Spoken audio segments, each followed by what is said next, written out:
আশা করি সকলেই খুব ভালো আছেন। আমার চ্যানেলে আপনাদেরকে আবারও স্বাগত জানিয়ে আজকের গল্প শুরু করছি। আজ আমি আপনাদের পড়ে শোনাব আশাপূর্ণা দেবীর লেখা একটি ছোট গল্প। গল্পের নাম পুরুষ সিংহ। শিবানীর প্রশ্নে দস্তুর মতন শব্দ তুলে হেসে উঠেছিল প্রাণতোষ। বলেছিল, করব না এমন কথা তো বলিনি কোনোদিন। অবশ্যই করব। বিয়ের প্রতি আমার বিতরাগ আছে, এ কথা ভাবলে ভুল করবেন। বরং গভীরতম হৃদয়ের কথা যদি শুনতে চান বৌদি, তো বলবো বিয়ে বা বউ জিনিসটার ওপর রীতিমতন লোভ আছে আমার। কিন্তু শিবানী চোখ বড় বড় করে বলেছিল, ও মা, এ ভদ্রলোক বলে কি? ইচ্ছে নয়, বাসনা নয়, একেবারে লোভ। তবু বলছো এখন নয়, এখন নয়। তবু বলছি, মুচকি হেসে প্রাণতোষ বলেছিল। তার কারণ, আমার মতে আগে ঘর, তবে ঘরণী। শুনে শিবানী থতমত খেয়ে গিয়েছিল। বোকাশোকা ভালো মানুষ, তার পক্ষে এটা অবাক হবার মতোই কথা। তিনতলার ছাদের ওপর টালির শেড দেওয়া যে লম্বা ঘরখানা প্রাণতোষের দ্বারা দখলীকৃত, সেই ঘরখানা তো শিবানীর কাছে রীতিমতো লোভের বস্তু। চারিদিক খোলামেলা, বাতাসে যেন উড়িয়ে নিয়ে যায়। সর্বোপরি নির্জনতায় মধুর। সংসার যন্ত্রের ঘর ঘর শব্দটা ওখানে পৌঁছয় না। শিবানী যখনই কোনো দরকারে ও ঘরে যায়, মনে মনে ভাবে, আমার ঘরটার সঙ্গে ঠাকুরপোর ঘরটা যদি বদলে নেওয়া যেত। কাজেই প্রাণতোষের ঘরের প্রসঙ্গে এহেন মন্তব্যে থতমত না খেয়ে করবে কি? বলেছিল বোকার মতন, ও মা, সে কি কথা ভাই? ঘর কি তোমার নেই? ঘর? এবার এক প্রচণ্ড হাসির পালা। এই হাসিতে কৌতুক ঝরেনি, ঝরেছিল ব্যঙ্গ আর তাচ্ছিল্য। ঘর মানে ছাদের ওই টালি ঢাকা ঘরটার কথা বলছেন? শিবানী বোকা হলেও মেয়ে মানুষ, কিছু না বুঝুক তাচ্ছিল্যটা বোঝে। তাই সেও ব্যঙ্গের হাসি হেসে পাল্টা জবাব দিয়েছিল, তা ভাই, ওই বা কম কিসে? ওইটুকুই বা কজনের ভাগ্যে জোটে? ছাদ যা দিয়েই ঢাকা হোক, চারখানা দেওয়ালের ঘের তো আছে। সে দেওয়ালে দরজাও আছে, আর দরজায় একটা ছিটকিনিও আছে। আর কি চাই? মাপ করবেন বৌদি, চারখানা দেওয়াল ঘেরা এক টুকরো জায়গা আর ছিটকিনি লাগানো একটি দরজা হলেই যাদের সমস্ত চাহিদা মিটে যায়, দুঃখের বিষয় আমি তাদের দলের নই। এবারে আর হাসির সঙ্গে তাচ্ছিল্য ঝরে না। মুখের সমস্ত রেখায় রেখায় সেটা ফুটে বেরিয়েছিল প্রাণতোষের। শিবানী তবুও বলেছিল মুচকি হেসে, আচ্ছা, একবার পরীক্ষা করতে দিয়েই দেখো না, মত বদলায় কিনা দেখি। এবারেও মাপ চাইতে হলো বৌদি। অবশ্যই এ ছাড়া আর কিছু যে আপনি বলতে পারবেন না তা জানতাম। কারণ মাপকাঠি আপনাদের কাছে একটাই আছে, আর সেটা নিজেদেরকে মাপতেই অভ্যস্ত।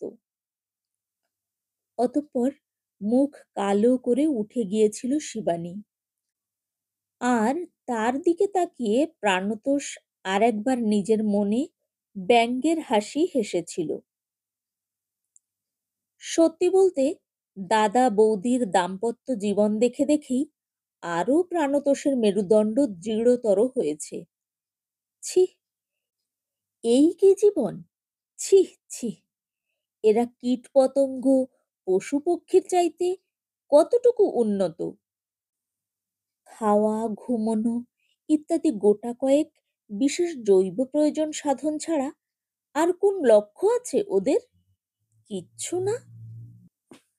চাহিদার শেষ কথা তো এই মাত্র নিজের মুখেই ব্যক্ত করে গেল শিবানী। কি লজ্জা! না, বিয়ে, বউ আর দাম্পত্য জীবন সম্বন্ধে যতই লোভ থাকুক প্রাণতোষের, সে লোভকে দমন করবার মতন সংযমও তার আছে। প্রাণতোষ মানুষের মতন করে বাঁচতে চায়, দাদার মতন করে নয়। আরও একবার হাসির একটা সূক্ষ্ম রেখা ফুটে উঠেছিল প্রাণতোষের মুখে।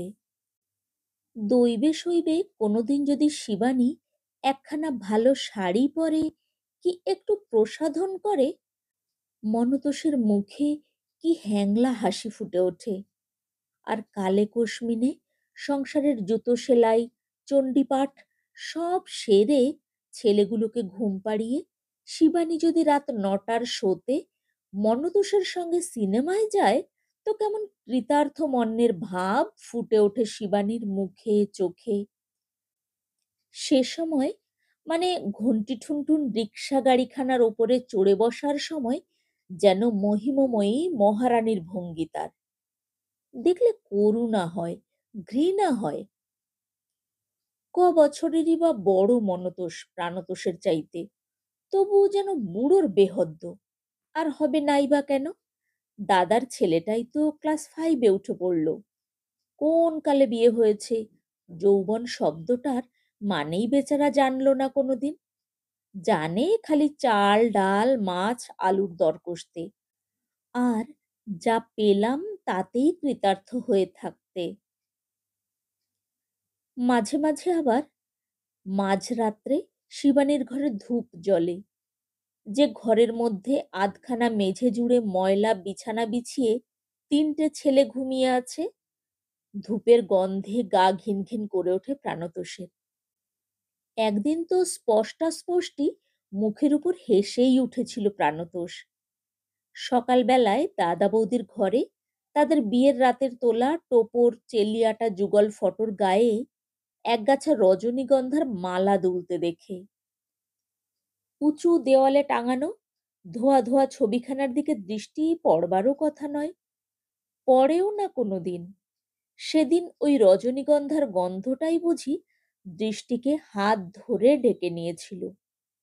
আর দেখে প্রাণতোষ না হেসে কিছুতেই পারেনি।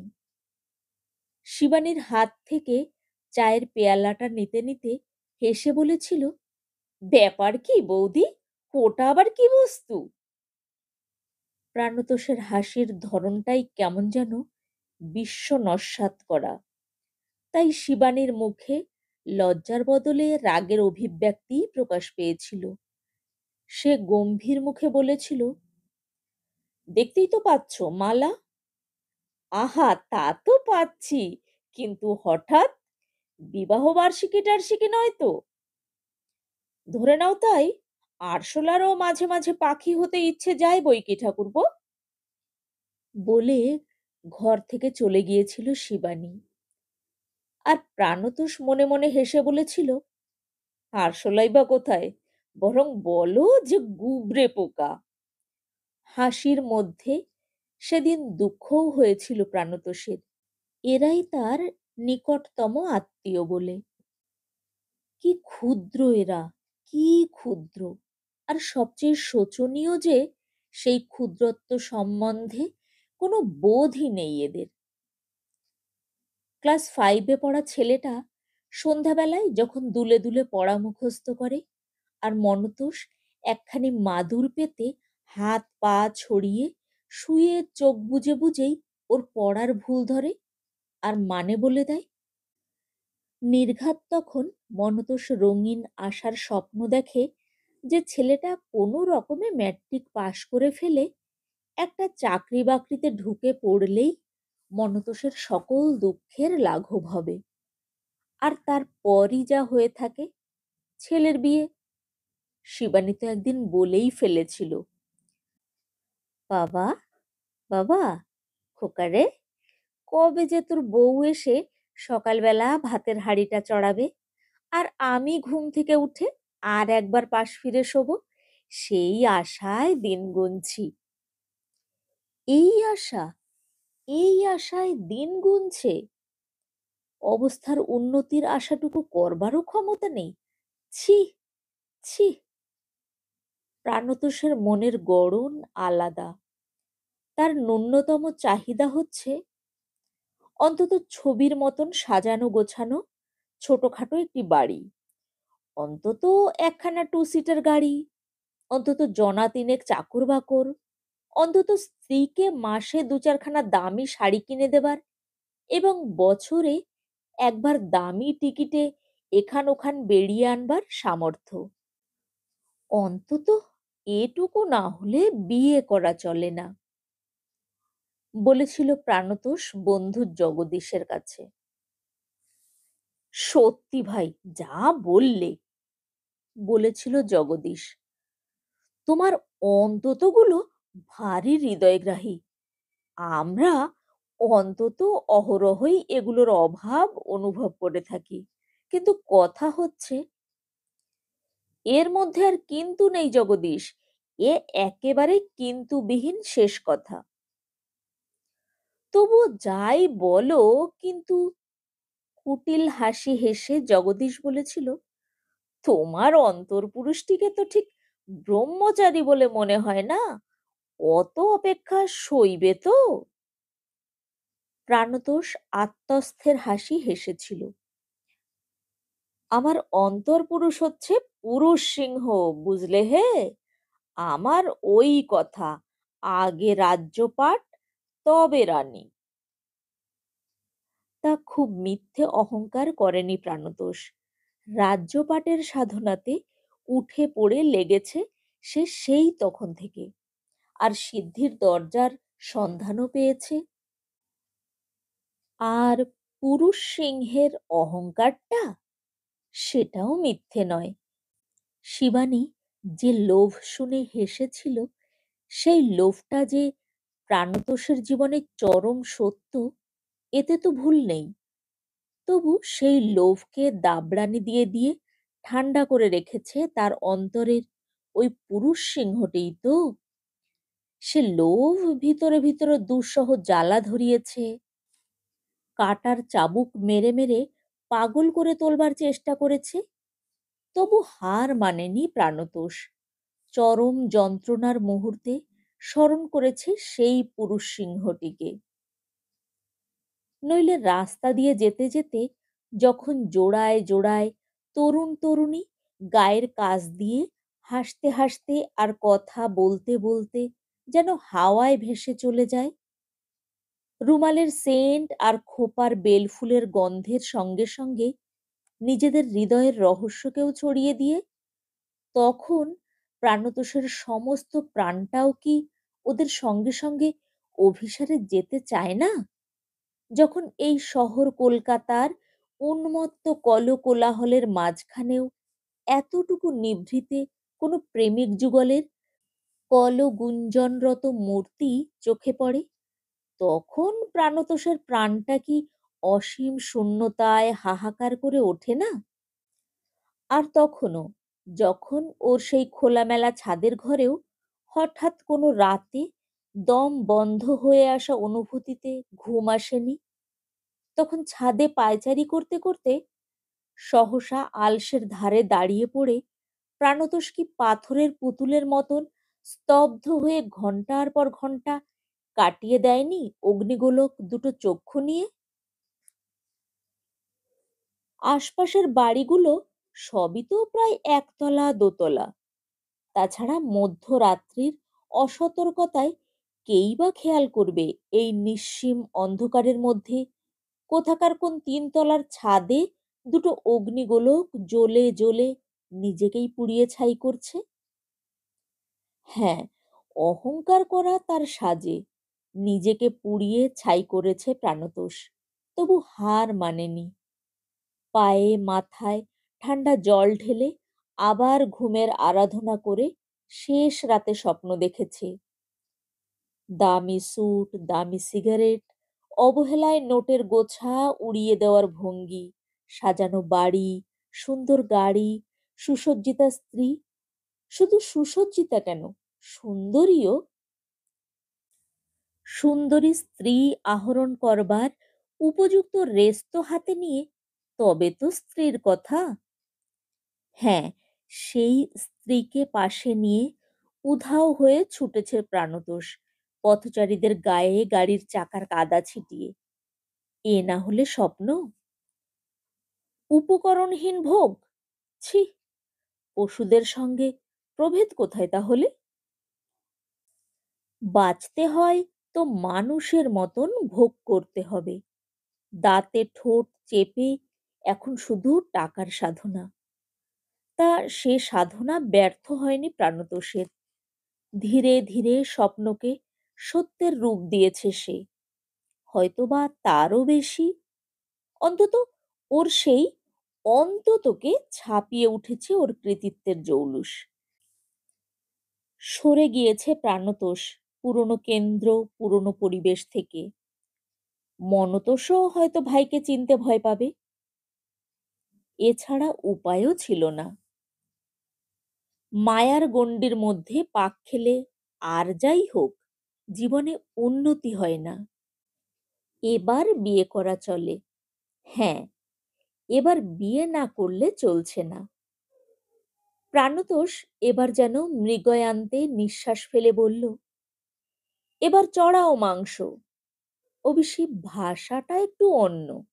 বলল, এবার খোঁজো পাত্রী। জন্মসূত্রে পাওয়া আত্মীয়দের থেকে দূরে সরে এলেও অর্থসূত্রে পাওয়া আত্মীয়ের অপ্রতুল ছিল না। তারা বলল, আগে কি যে বলেন, আপনার জন্য পাত্রী খুঁজতে হবে? কতজনা এসে মেয়ে নিয়ে ধর্ণা দেবে। প্রাণতোষ কথাটা মেনে নিয়ে সহাস্যে বলল, আহা, তবু পাত্রীর বাজারে একবার খবরটা পৌঁছানোও তো দরকার। আজ্ঞে স্যার, সে ধরুন পৌঁছেই গেছে, আপনি যখন ইচ্ছা প্রকাশ করেছেন, বলল প্রাণতোষের ডান হাত হরিপদ গুই। আর হরিপদর কথা প্রমাণিত হতে দেরিও হলো না। মেয়ে নিয়ে ধর্ণা দিতে এলো অনেক মেয়ের বাপ। মেয়ের বিয়ের আশায় হাল ছেড়ে দেওয়া বাপ, শিক্ষিতা মেয়ের বাপ, শিক্ষিকা মেয়ের বাপ। কিন্তু তার মধ্যে একটা মেয়েও কি প্রাণতোষের প্রাণ তোষণের উপযুক্ত? প্রাণতোষের আযৌবন ধ্যানের সঙ্গে সামান্যতমও মিল আছে এমন একটা মেয়েও যে মেলে না। চোখে কেন লাগছে না কোনো নেশা? প্রাণতোষ বলল, হরিপদ, ওদের ভাগাও, আর সহ্য হচ্ছে না। এতটুকু চোখে ধরে এমন একটা মেয়েও দেখলাম না এ পর্যন্ত। ব্যাপার কি বলতো? হরিপদ মাথা চুলকে বলল, আগে তাই তো ভাবছি। ভেবে তো সবই করবে, কাগজে বিজ্ঞাপন দাও। তাই তো, তাই তো বটে, বেশ কথা মনে করলেন স্যার। দাঁতে জিভ কাটল হরিপদ। এই পরামর্শ সে দিতে ভুলে গেছে বলে। পরের সপ্তাহেই ইংরাজি, বাংলা সমস্ত দৈনিক কাগজে পাত্রপাত্রী বিভাগে প্রাণতোষের রূপ, গুণ, বয়স, বিদ্যাবত্তা, অর্থ, প্রতিষ্ঠা ইত্যাদির বিশদ বর্ণনার সঙ্গে সুন্দরী, শিক্ষিতা, সংস্কৃতি সম্পন্না, বয়াস্থা পাত্রীর জন্য ফটো সহ আবেদনের নির্দেশ ছাপা হলো। হরিপদ দাঁত বের করে বলল, দেখে নেবেন স্যার, দরখাস্তয় বাড়ি ভরে যাবে। তা হরিপদ খুব ভুলও বলেনি। দরখাস্তয় বাড়ি না হোক, টেবিল ভরে উঠতে লাগলো। প্রতিদিন এক অদ্ভুত কাজ হয়েছে প্রাণতোষের। সেই প্রার্থিনীর স্তূপ থেকে পাত্রী অনুসন্ধান। প্রথম কদিন ভারী উন্মাদনা বোধ হয়েছিল, কিন্তু ক্রমাগত হতাশায় কেমন যেন ক্ষিপ্ত ভাব এসে যাচ্ছে।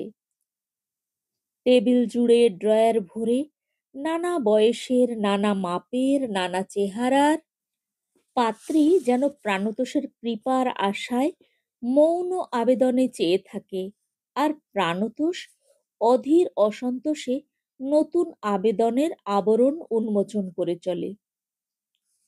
কিন্তু এ কি, ভালো মেয়েরা কি যুক্তি করে বাংলাদেশ থেকে হারিয়ে গেছে? কোথায় সেই অধরা রূপসী? যে মেয়ে পাত্রী নয়, কনে, যে প্রার্থিনী হবে না, হতে পারবে বিজয়িনী? কোথায়, কোথায় সেই লাবণ্যে ঢলঢল স্বাস্থ্য, জ্বলজ্বল মুখ? কোথায় সেই মদির স্বপ্নময় চোখ, যে মুখ দেখে প্রাণতোষের আহ্লাদে চোখে জল এসে যাবে, যে চোখ দেখলে প্রাণতোষের প্রাণ আছড়ে মরতে চাইবে? প্রাণতোষ চিরকাল ভেবে এসেছে লাবণ্যের খনি তো ঘরের পাশেই আছে, ওর জন্য ভাবনার কি আছে, সময় হলেই ফিরে তাকালে হবে। অভিযান চাই স্বর্ণখনির উদ্দেশ্যে, কিন্তু স্বর্ণমৃগয়া শেষ করে ঘরের দিকে চোখ ফিরিয়ে এখন আর লাবণ্যখনির সন্ধান পাচ্ছে না। হিসেবে যেন গড়মিল হয়ে যাচ্ছে। এটা কি হচ্ছে? কিন্তু আর যে সবুরও সইছে না। যতক্ষণ রান্না হতে দেরি থাকে সবুর সয়, ভাত বাড়তে দেরি হলে সবুর সয় না। আজকের ডাকে আসা দরখাস্তগুলোর কভার ছিঁড়ে ছিঁড়ে এক পাশে ঠেলে রাখতে রাখতে প্রাণতোষ হতাশভাবে বলে, ব্যাপারটা যথার্থ কি বলো তো হরিপদ? বাংলাদেশটা কি শুধু পেঁচা আর হাড়গিলের রাজ্য হয়ে উঠল? আগে কি বলছেন স্যার? অবহিত হয়ে প্রশ্ন করল হরিপদ। বলছি, ফটোগুলো দেখে যাচ্ছ, আশ্চর্য, একটা ছবিও কি চলনসই পর্যন্ত হতে নেই? শ্রী নেই, লাবণ্য নেই, এসব কি মেয়ে? হরিপদ উঁকি মেরে দেখল। প্রাণতোষের আক্ষেপ মিথ্যে নয়। অনেকগুলো ছবি ছড়ানো রয়েছে টেবিলের উপর, রোগা, রকটেপা, গাল বসা, ক্লিষ্ট ক্লান্ত, কোলকুজো, আবার মোটা হাতি, গালফুলো, চোখ পিটপিটে, অথবা পেন্ট লিপস্টিক আর আঁকা ভুরু কাজলে ভাবশূন্য পুতুল মুখ, নানান রকমের, নানান বয়সের, নানান ভঙ্গির মেয়ে। হরিপদর পছন্দ লাগে এমন মেয়েও নেই। তবু হরিপদ মাথাটা চুলকে বলল, আগে স্যার, সুবিধা মতন তো দেখছি না, কিন্তু এ যাবৎ দেখাও তো হলো ঢের, তাই বলছিলাম কি, ওর মধ্যে থেকেই যদি বেছে বুঝে একজনকে সিলেক্ট করে ফেলেন। ওর মধ্যে থেকে? বাঘের মতন গর্জন করে ওঠে প্রাণতোষ।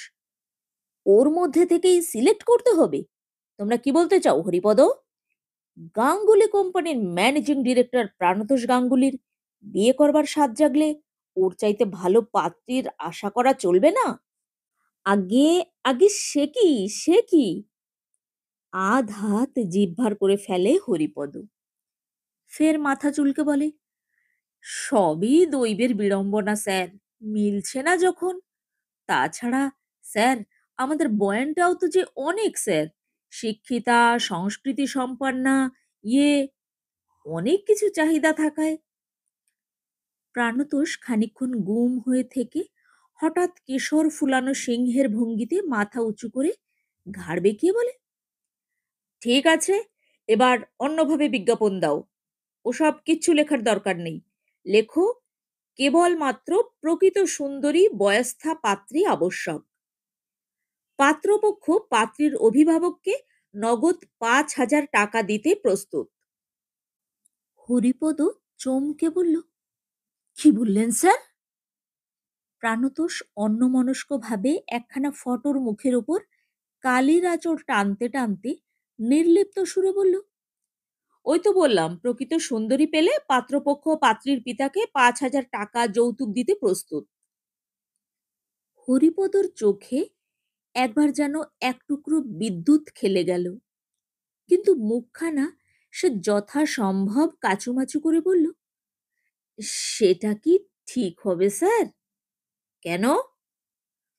আরো নির্লিপ্ত হচ্ছে প্রাণতোষ, আরো কায়দায় নিজেকে ডুবিয়ে দিয়েছে স্প্রিংয়ের গদিয়াটা চেয়ারের কোলে।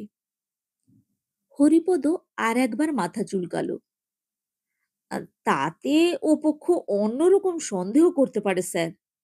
সন্দেহ? সন্দেহ মানে? কিসের সন্দেহ?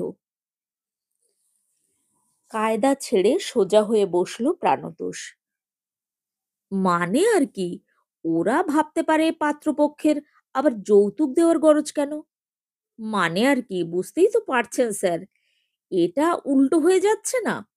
পণ বলুন, যৌতুক বলুন, আমাদের বাঙালি সমাজে সবই কন্যা পক্ষের দেও।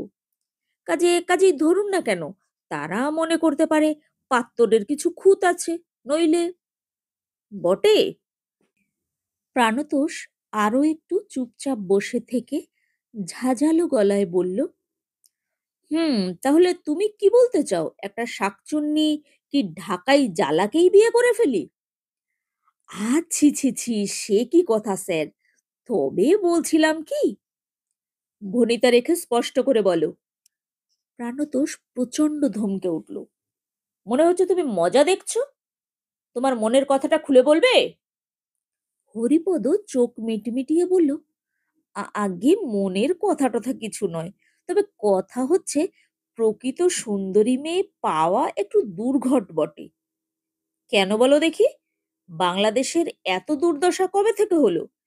হাজারটা মেয়ে থেকে বাছাই করে একটা সুন্দরী মেয়ে জুটবে না? আগে ব্যাপারটা কি জানেন স্যার? জুটবে না কেন? জুটবে। হাজারটাই জুটতে পারে। কিন্তু কথাটা যে আলাদা। ওই যে একটি প্যাচ কষে রেখেছি আমরা, বয়স্থা, ওইখানেই স্যার খেয়ে দিয়েছে। মানে আপনাকে আর বোঝাবো কি স্যার? সবই তো বোঝেন। সুন্দরী মেয়েরা আর বয়স্থা হতে যাবে কোন দুঃখে? তারা তো স্যার হট কেকের মতন কোন কালেই উঠে গেছে বিয়ের বাজার থেকে। ওই চালুনির নিচে ঝাড়তি পড়তি যারা পড়ে থাকে, তারাই স্যার বয়স্থা হতে থাকে। আর যদি বা লেখাপড়ার ঝোঁকে দুই একটা রূপসী মেয়ে টিকে থাকে স্যার, তারা আর থাকে না। থাকে না? থাকে না মানে কি? প্রাণতোষ যেন গর্জন করে ওঠে। হরিপদ থতমত খেয়ে বলে, মানে আর কি? তারা আর রূপসী থাকে না স্যার, সেই কথাই বলছি। ওই কেমন যেন কোল কুঁজো মেরে বুড়িয়ে গুটিয়ে যায়। দেখছি কিনা সর্বদাই, তাই বলছি। কিচ্ছু বলতে হবে না, থামো তুমি। প্রাণতোষ বিরক্তিতে চোখ মুখ কুঁচকে আরো যে কটা দরখাস্ত বাকি ছিল খাম ছিঁড়ে ছিঁড়ে টেনে বার করতে থাকে। এক্ষুনি একটা লাবণ্য ভরা দীপ্ত মুখ ঝলসে ওঠে। তো বেটা ছেলে হরিপদ গুইয়ের মুখের মতন জবাব হয়। কিন্তু কোথায়? কোথায় সেই জবাব? ফটোগুলো ফ্যাঁস ফ্যাঁস করে ছিঁড়ে ফেলে দেবার দুরন্ত ইচ্ছে কষ্টে সংবরণ করতে হয়। কিন্তু রানী চাই, রানী। শূন্য রাজপাটের মাঝখানে আর টিকতে পারছে না প্রাণতোষ। আচ্ছা, তুমি এখন যাও, বলে নিজেই চেয়ার ঠেলে উঠতে গেল প্রাণতোষ। হাঁটুটা কোকিয়ে উঠল। কদিন বেশ একটা যন্ত্রণা বোধ হচ্ছে হাঁটুর মধ্যে। বললে, থামো, যাবার সময় ডক্টর নন্দীকে একবার কল দিয়ে যেও দেখি, হাঁটুটা দেখানোর দরকার। যে আজ্ঞে, বলে হরিপদ চলে গেল। আজ আর বিজ্ঞের মতন বলতে গেল না, আমার বিশ্বাস স্যার ওটা গেটে বাতের পূর্ব লক্ষণ। সেদিন বলে মার খেতে খেতে রয়ে গিয়েছিল।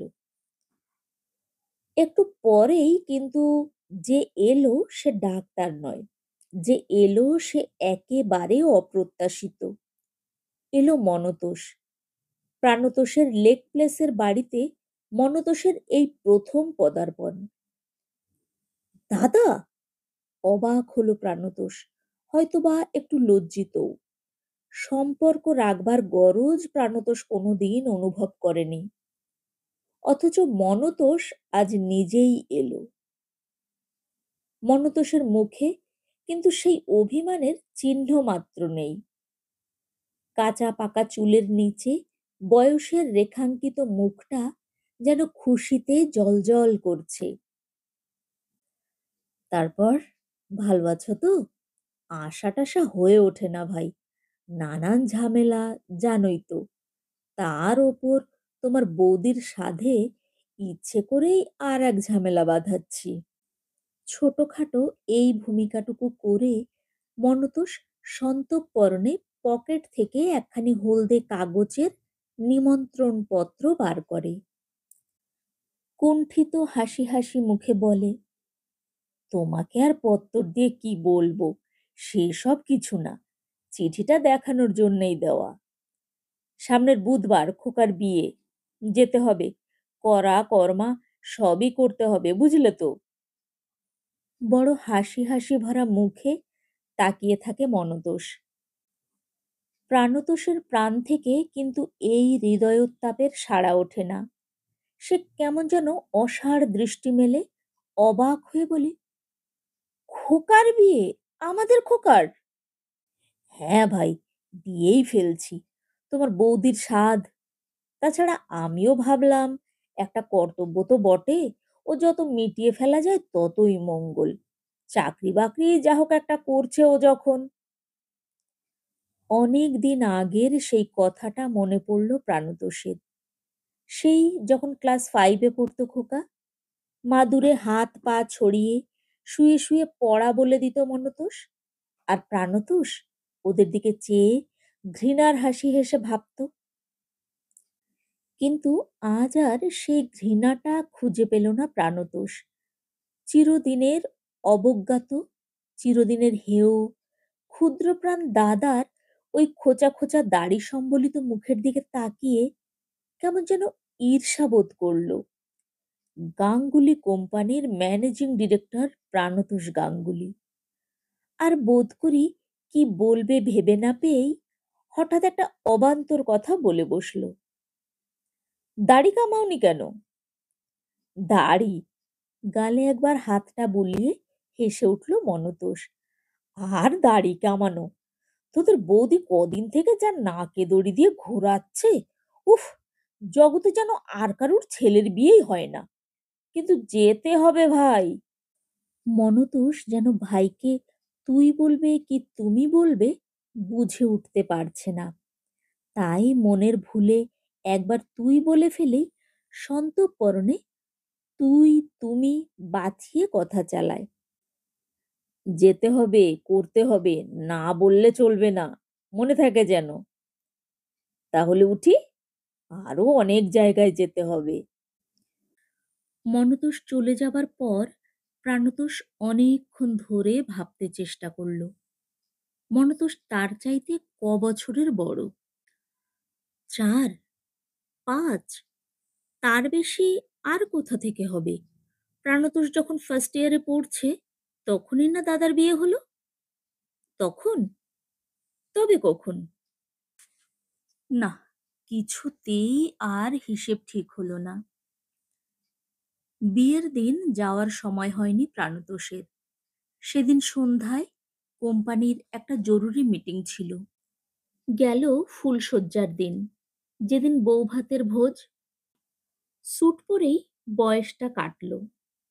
তবু পোশাকে হিসেবে খানকতক শান্তিপুরি ধুতি আছে 52 ইঞ্চি ঝুল, আছে কড়া আদ্দি আর মোলায়েম গরদের কটা পাঞ্জাবি।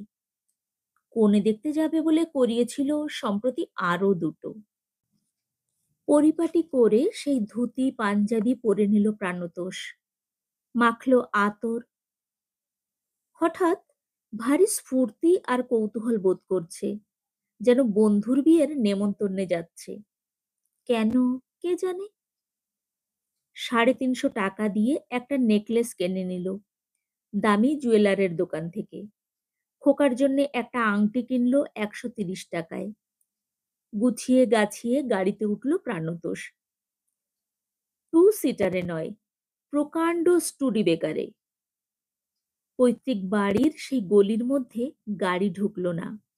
সাবধানে কোচা বাঁচিয়ে পায়ে পায়ে ঢুকে পড়ল প্রাণতোষ বাড়ির মধ্যে। আর সহসা যেন বিয়ে বাড়ির সমস্ত হইচই মন্ত্র বলে ঠান্ডা হয়ে এলো।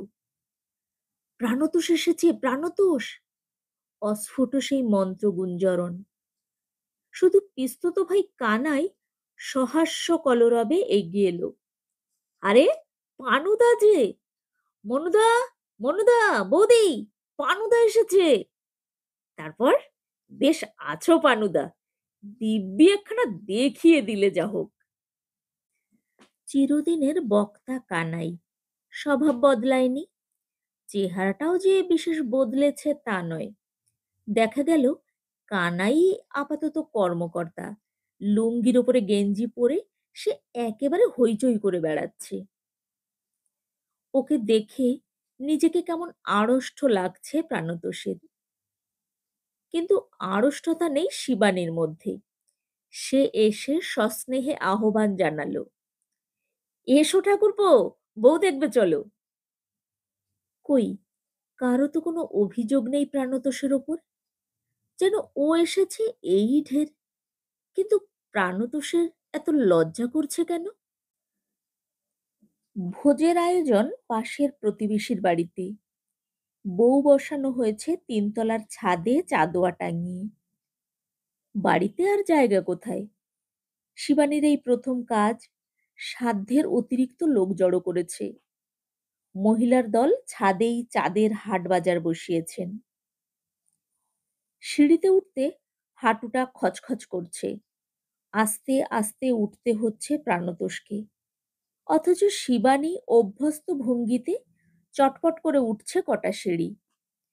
আবার ভদ্রতা দেখাতে একটু দাঁড়াচ্ছে। কতদিন আগে বুড়ো হয়ে গিয়েছিল শিবানী, এখনো এই রকম সিঁড়ি ভাঙতে পারে? এই যে বৌমা, মুখ তোলো, তোমাদের কাকাবাবু, সেই যার কথা গল্প করছিলাম। বউয়ের মুখটা একটু তুলে ধরল শিবানী। আর আর সেই মুহূর্তেই প্রাণতোষ যেন স্তব্ধ হয়ে গেল। এ কি? এ কে? এই তো সেই মুখ, লাবণ্যে ঢলঢল, স্বাস্থ্যে জ্বলজ্বল। এই তো সেই চোখ, মদির স্বপ্নময়। এই তো কোণে। এমনই একখানি কোণেরই তো ধ্যান করে এসেছে প্রাণতোষ সমস্ত বয়সটা ধরে। শিবানী এই কোণে পেল কোথায়? এরকম তো ভাবেনি প্রাণতোষ। যখন পৈতৃক বাড়ির গলির মধ্যে এঁটো কলা পাতা আর ভাঙা গেলাস খুরপির স্তূপ ডিঙিয়ে পা বাঁচিয়ে আসছিল, তখন ভেবেছিল যেমন দান তেমন দক্ষিণা, যেমন বিয়ে তার তেমনি আলতা। নির্ঘাত কালো কালো গোলগাল, চোখে কাজল, একটা খুকি জুটিয়েছে শিবানী খোকা ছেলের জন্যে। কোণে দেখে হঠাৎ মনে হলো শিবানী যেন এতদিন পরে প্রাণতোষের ব্যঙ্গের শোধ নিয়েছে। কিন্তু শিবানীর মুখে শুধুই নির্মল খুশির আলো। ঘাম ঘাম তেল তেল মুখ, সিঁদুরের টিপটা লম্বা হয়ে কপালে ছড়িয়ে পড়েছে।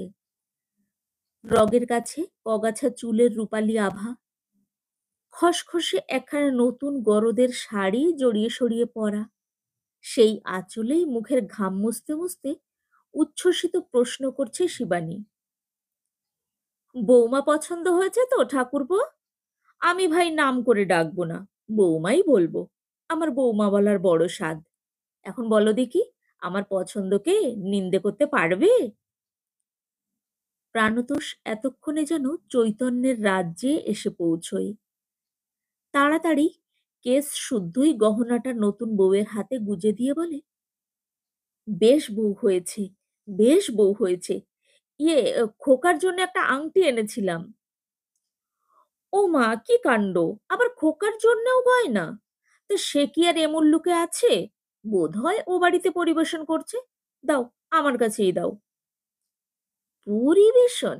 আহ, ছি ছি ছি! গাটা গুলিয়ে উঠল প্রাণতোষের।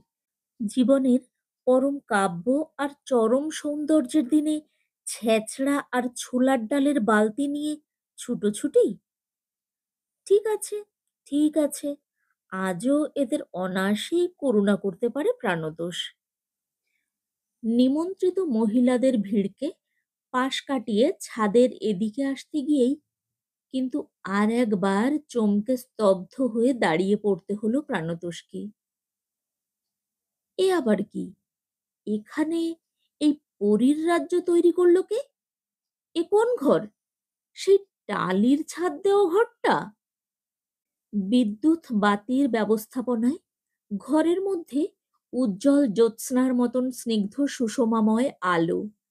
জানলা দরজায় হালকা নীল পাতলা ছিটের পর্দা। সামনের দেওয়ালে ড্রেসিং আয়নার উপরে থরে থরে প্রসাধন দ্রব্য সাজানো। মাঝখানে ধূপদানিতে ধূপ জ্বলছে। পাশের দেওয়াল ঘেঁষে শৌখিন বেড কভার বিছানো নতুন খাট বিছানা। আর সমস্ত খাট আর খাটের ছত্রি ঘিরে শুধু ফুল আর ফুল, শুধু মালা আর মালা। ফুলের গন্ধ, ধূপের গন্ধ আর এসেন্সের গন্ধ সব মিলিয়ে ঘরটাও যেন নববধূর মতন মৌন প্রতীক্ষায় মন্থর। এই ঘরে নাকি? অস্ফুট একটা জিজ্ঞাসা যেন অশরীরী প্রেতের মতন দগ্ধ নিঃশ্বাস ফেলল।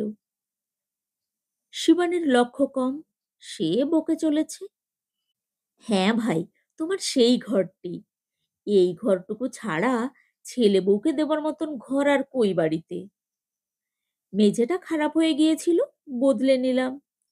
এই খাট বিছানা খোকার শ্বশুর দিয়েছে, আর ওই ড্রেসিং আয়নাটা। আলমারি চেয়ার কিছু দিতে পারেনি। যাকগে, আমিই বা রাখতাম কোথায়? ততই কিন্তু দেদার ফুল দিয়েছে ভাই। খোকার বন্ধুরা এসে সাজিয়ে দিয়ে গেল। কে বলবে সেই ঘর চেনবার জো রাখেনি।